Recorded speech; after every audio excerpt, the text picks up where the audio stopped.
So, yung sa rear, meron din siya nung technology na parang hindi mo na siya hawakan para buhatin mo. Meron siya technology na ano, yung pako, focus. Ay, parang may kamay.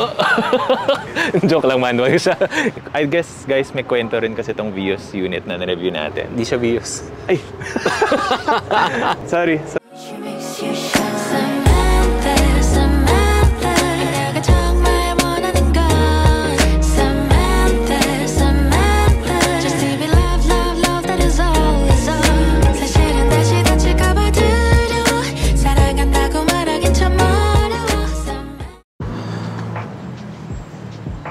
Oo nga pala, may car review tayo today.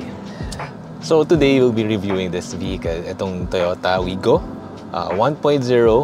This is a CVT model, G variant. So G is yung top of the line na variant. Meron siyang 3 variants, yung G, yung V, and then I think yung entry level na manual yata. Okay, but first things first, I'd like to thank the government of Indonesia for this low-cost green car project nila.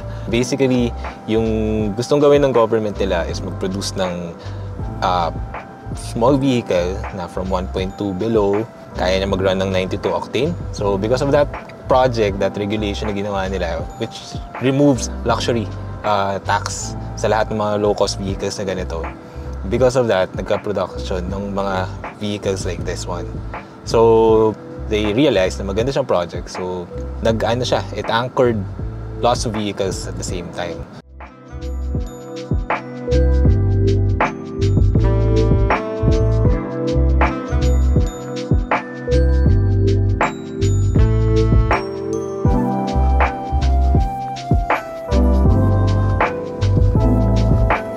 Ito si Sir Blake, siya yung may-ari ng aming test car today. Shout out. Thank you, Sir Sasaya, sa pag-feature ng sasakyan. Buburin ko yun. So, sa lahat ng sinabi ko na yun, basically, ano lang siya, parang ginagaya lang niya yung K-cars ng Toyota na wala siyang taxes since econo car siya. So, basically, that's it.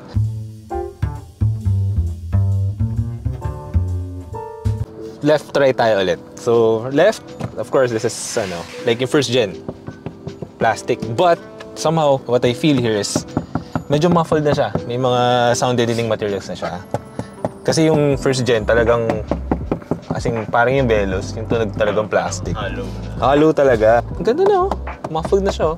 May sound deadening na siya. Kala mo leather, no? Pero ang ganda rin ng paggagawa niya. Controls are here. Dito siya. So, ito yung lock ng window. Tapos ito yung sa windows left, rear left, rear right, yan. Tapos illuminated siya. And then ito is yung control nung this one. Ayan, kita nyo? Folding pala. Yeah, folding siya. And then, matic na rin siya. So, meron siyang left, right, and then you can set yung so, pindot-pindot. Yan. And then, a little bit to the right, ito, of course, may dalawa siyang optional poverty buttons. Meron siya ng traction control dito for this vehicle. And ito, meron siya nung, may taguan siya ng, barya siguro. Yung steering wheel niya is actually very basic. Again, poverty buttons, pero here. So, meron siya ng quick access buttons dito. May konting variation yung height ng buttons. So, na-feel mo na this one is the call button, this one is the option or cancel button. Then, you can easily feel yung next track, and then back, up, down, then yung mode. Then also, by the way, meron siyang carbon fiber with Viva la France. So, Shopee link. Pero hindi na stock. Hindi siya stock, guys. Hindi siya stock. Okay, so now for the gauge. It's an analog gauge. So, it's illuminated amber. Amber is yung pinaka widely accepted na color kasi according sa BMW, when they did their study, actually medyo a little bit of brighter ng konti na red. Yung amber color daw is actually siya yung pinaka madali ma-distinguish ng mata mo. Pag nakita mo siya, it is what it is. Parang kita mo kagad siya. So, siya yung pinaka-safest color, by the way. Kasi aeroplano, di ba? Yeah. Actually, amber din siya usually. Amber, yellowish, ganyan sa mga controls. So, it's the easiest to find na wala siyang masyadong nag-bleed ng color, especially pag masyado siyang bright. So, anyway, ayun siya. So, it's an analog gauge. Ito yung speed mo. Medyo modern. Modern siya. Not the classic one na parang nakaikot yung numbers. It's very, very easy to understand and interpret ano yung values niya. Then of course, ito na yung parang digital gauge niya. Yung kotse is actually 6,886 kilometers na siya. So it's been used, well used. So at least, marireview natin siya na ginagamit talaga siya.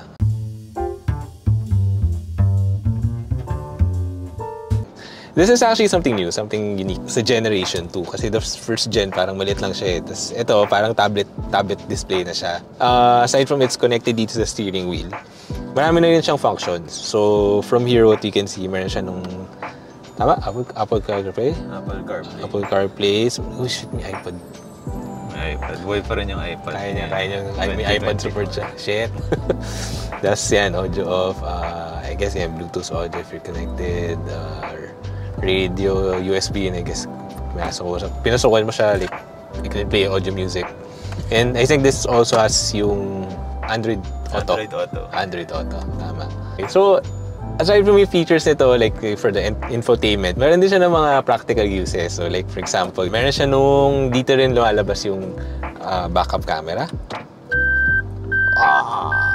So, yung camera is, kita mo yung plate numbers na nandun siya sa taas. Nakita ko siya kanina nung kinakabit yung plate number. Tapos, ano pa ba? Sige, Sir Blake, kwento mo. Ito lahat. Ito daw, special daw to. Yeah, ito special daw. Sige, pag bumili kayo ng G variant or E variant, pag sa G variant lang exclusive yung push start na ignition.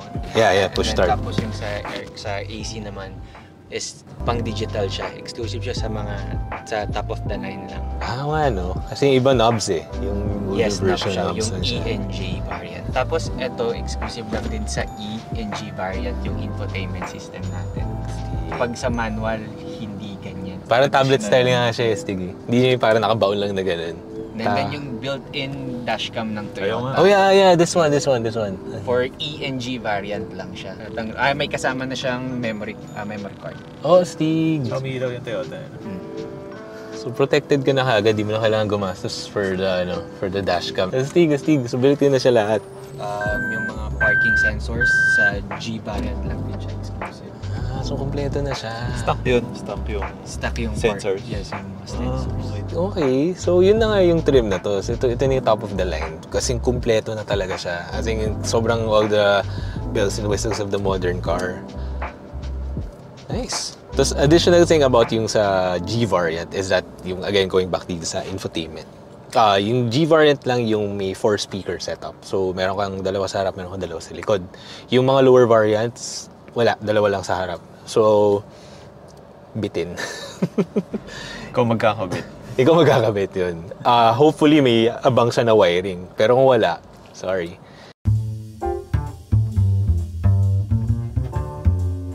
So, ako naman magdadrive. Yun yung mga kotse namin. Iwan muna namin doon. Yung mga oldies. 20-year-old plus, mga seniors. Okay. So, actually maghahanap lang kami ng CR, tsaka bilhin tubig. Let's go! Sakto lang tong height ng Wigo. Para siyang parang naka-crossover height. parang jazz. Hindi siya masyado mababa. At the same time, hindi siya masyado mataas. Parang ganda yung view niya. Easy for first car owners. So, visibility, ganda. Tsaka visibility guys. Teka lang. Balatan natin tong view. Ayan no. Parang very good visibility. Kita lahat.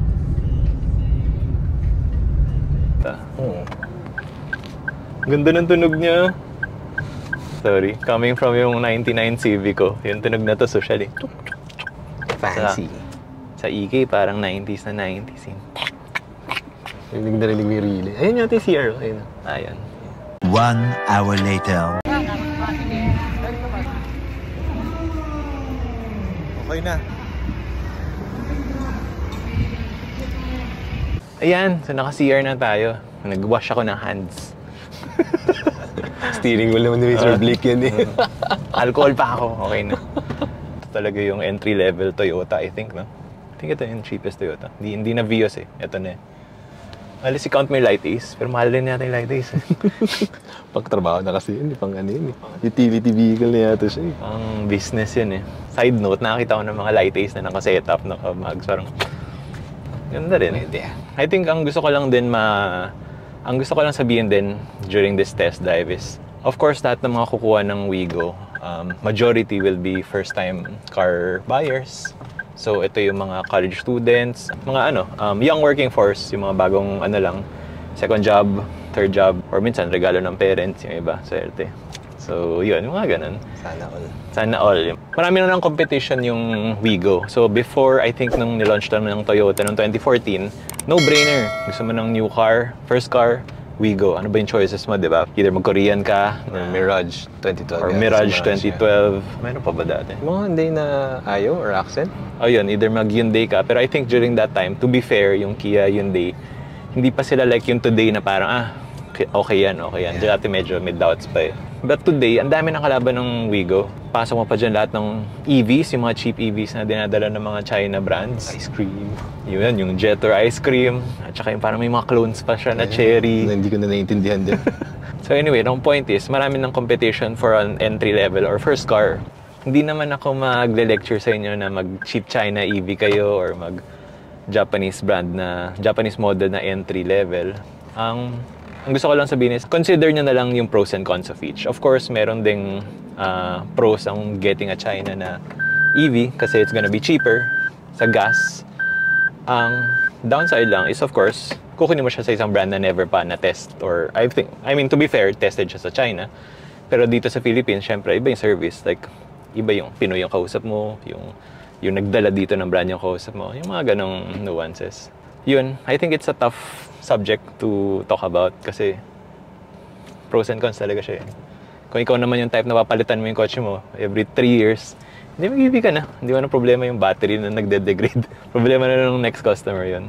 But if you wanna have a car na talagang aalagaan mo through the years, hindi mo na-imagine na ibebenta mo agad-agad, I'd say stick with the proven brand like Toyota. Lalo na itong Wigo, which is second generation na. Sometimes we think na third gen kasi nag-facelift yung first gen, pero yun. And again, like yung parati namin sinasabi, yung ecosystem ng parts. So again, usually China, how they manufacture the vehicles is parang produce tapos palitan ng palit. So medyo... Hello! By the way, ang ganda dito. Oo nga, ito yata yung tinatawag na Bridge Town. Kasi may bridge dun sa town. Pero parang walang town, bridge lang. Yun guys, pag tumingin kayo sa right, yun yung Park Links. So maraming mga car meet din dyan, mga car events. I think Bridge Town tawag kasi maraming bridge, hindi ko alam. Mahula lang kami.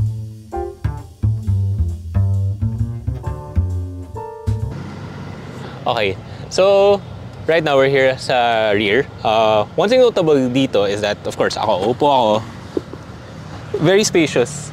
And then one thing I noticed is that etong seats ang taas. Para may room siya para sa foot mo. So kasya, 'di ba? But do take note, nandito yung jack. Okay? And then the shape here parang pa-sexy siya kasi para may room yung paa mo. Unfortunately, unlike the Veloz na na-adjust mo tong likod, ito fixed na to. And then another thing I noticed here is ito. Sobrang naka-ganun siya. I guess to make room pag may umupo dito sa gitna, may foot room pa rin siya. Ay, galing. Diba? Astig, di siya nakabukakang ganun. So, baka makita pag girl. Shit. May ganun pala dyan. Yeah. So, again, G variant. Speakers na dito. Okay? Yung iba, wala. Cup holder again. And this one. Tapos, yeah, it sounds muffled. Hindi na siya yung tunog drum. Way better than the first generation and yung Veloz. Tapos yan. Simple. And then last thing is, if I'm not mistaken, Nabababa. yes. Sige, pero ay sabay? Ayun. So, pwede siya sabay ibaba. nga siya. So, Sabay nga kailangan siya dito and sa other side. So, I don't know how I'm gonna do that, but okay lang. Sige. Meron din siya nung teaser dito. See? Meron siyang grips dito. So, pwede. Pang-clip nung child seat sa likod. So, balik ko na siya. Okay. And then, meron din siya mga ISOFIX here. Ito, this one's for the ISOFIX. ISOFIX para makapagkabit ka ng mga child seat, ganyan. So, family-friendly na siya. Yeah. Tsaka 3 headrest pala to. Oh yeah, tsaka 3 headrest. Oo nga no, yeah, good detail. So talaga Pwede ka matulog ng maayos. Oo, yun nga lang, medyo fixed na yata to. So para siyang seats ng Cebu Pacific, hindi na na-adjust to. It is what it is. It is what it is. So yun na yun. Alright, likod tayo. So, yung sa rear, meron din siya ng technology na parang hindi mo na siya hawakan para buhati mo. Meron siya technology na ano. Pa ako, focus. Ay, parang may kamay nata. Joke lang. May kamay. Joke lang, manual siya. Ito yung knob niya. So you can see here. Ito, I think this one's the lock. This one's the ano. Ayun na, trigger siya. Ito, meron siya ng windshield wiper spray. Ito yung windshield wiper, of course. Toyota Marikina. And then the camera is here. Nandito yung camera niya. Yung kanina. So nakikita natin yung plate number. Okay. Ayun siya. Ganda ng plate number na to. Oo nga Na-customize niya sa... Unique. Sa side. Mahal yata yung customization. So, another thing ito dito sa rear, yan, meron siyang parang backing plate. Not sure what you can put here. Alcantara yan. Joke lang. Pwede mo siguro later, lagyan mo ng speaker sa boofer, bahala ka na. This one here, one thing we've noticed, of course, ito yung rear lights, madali lang tanggalin. Parang same na same siya kay Veloz actually. Same na same yung parts niya kay Veloz. Ito yung sasabi ko sa inyo na gumagamit siya ng mga same parts. So I think same parts with the Veloz. This one isa lang.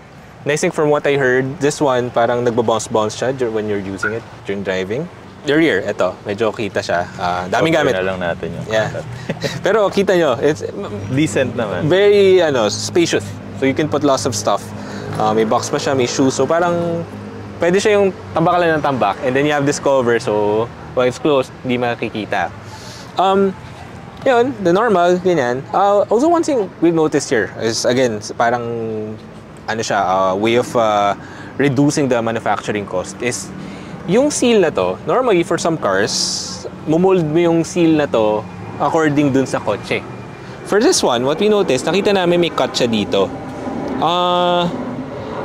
So, ibig sabihin, ano siya, parang it might be something generic lang na ganito, tapos kinat lang to that perfect size para fit in siyang ganun. Or maybe there's a defect here, I'm not sure. But that's one of the ways to reduce yung manufacturing cost. But this is still good. This is still a good seal kasi syempre Japan naman to. Then, ayun, ito may handle siya dito para bumaba. Normal lock. And then, ito pala, itong sensors. G-variant yata yung meron. The other variants parang wala yata sa itong parking sensor. Going down, of course, meron siyang tow hook dito. Yeah. And then, ito yung exhaust niya. Neat. Pero yung cut niya dito, medyo malaki. So, parang may may provision siya for a better exhaust. Sorry, na ano ako. So, may provision siya for a better exhaust. So.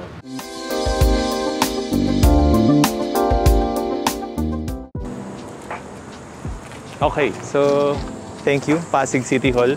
Check lang natin yung engine bay, hindi pa natin nakita. It's madumi. Surprise to. Hindi namin alam. Wow. Hindi naman siya super dirty, pero... So, ito yung engine bay. It's a 1 liter, 3-cylinder. Pero in terms of space, I'd say relatively spacious. So, Veloz nga. Oo, may pagka-Veloz vibe na maluwag siya. I think easy for mechanics to reach out sa mga parts. So, yung battery size, maliit lang siya talaga. I think ito yung sa brake fluid. You have here yung intake. Ito na yung intake niya. Oh, shucks. Ito na yung intake niya, guys. Yan na yun. This small hole here. I guess ito yung air filter. Yeah, mukhang. Tapos, ABS. ABS ba ito? Oh, yeah, ABS. ABS, yung sa wiper fluid. And then, ayan, I think this is yung alternator. Exhaust. Then, so, coolant yata to? Coolant. So, yeah. Ayun, kita mo yung ilalim. Daming space, parang maluwag. Kahit yung headlight, dali palitan. Nakasulat ba anong brand? Koito. Oh, this one's Koito. Yeah, it's a Koito. Oh, nice. Hindi siya tinipid.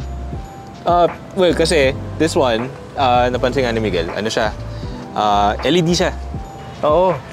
Weird yung light niya eh. Yeah, it's LED. Para siya nag-fade in, fade out, which is usually nakikita natin sa halogen bulbs. For LED, medyo relatively new yung nag-fade in, fade out eh. Di ba? Lagi off-on lang siya. Parang 1-0 lang siya. So it's a Koito. So hindi siya tinipid. Wow. Fog lights, I'm not sure kung pwede siya lagyan ng fog lights. Parang so. Parang may... I'm guessing pwede naman. Baka magbubutas. Yeah, or maybe here. Like something here. Dito. Tapos ito yung tow hook niya. Yan. So if you go to the side, actually maganda sa kanya, medyo wide talaga siya. Unlike yung dating Wigo na feeling mo talaga maliit siya. Pero may parang road presence tong bago eh. I guess it's yung, I'm guessing medyo flared yung wheel arch niya. You have stock 13-inch. 13 ba sabi ko? 14 yata. 14, sorry. So you have here 14-inch na wheels. For the top of the line, you get 175/65 R14. So actually, I was surprised na 14 siya. Parang usually pag top of the line, di ba, doon mo makukuha yung mga 15, 16, 17. Pero, ayun. So I guess mas konti yung rotational mass. Economy. Pero, I mean, not bad. Hindi naman siya like super small. Tsaka alloy wheel siya. Hindi siya hubcap. So, nice, no? Ito pala guys, kinabit lang ng owner. So, hindi siya stuck sa Wigo na G model. But, if gusto nyo, link in the description. Sa roof, of course, you don't get a sunroof. Basic lang siya. Pero, interesting tong shape dito. Para siyang may wave. So, I guess dito yung, yung hinges niya. Para siyang may oblong. Sa Supra kasi may ganun eh. Diba? Parang may bubble roof. May bubble roof din siya. Siguro yung mga gullwing dyan, yung mounting. So, may wing ka sa taas. Dito mo mamount yung Liberty Walk na pag ganun. Diba? I guess i-testing na natin guys yung katok test natin. Kasi before we tested yung Veloz, parang tunog drum. Pero this one, mas solid yung sound. Lata body.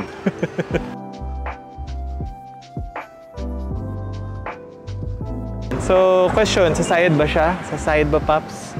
Parang hindi. Hindi naman. Parang hindi naman. Normal driving. Huwag mo kabitan ng chin. Oo, mga chin na nakaganon. Otherwise, okay siya.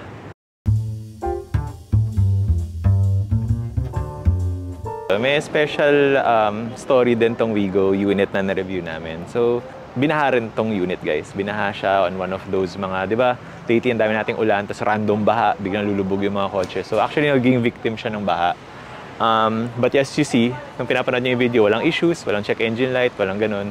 So, umabot siya sa a few sensors, not the ECU. Pero as you see, parang wala nang problema eh. So, I think, without going to detail, that proves na okay yung Wigo as a daily, as a first car. Kasi, yun nga, as in, pumasok talaga yung tubig, as in, yung mga airbag sensors, tinamaan.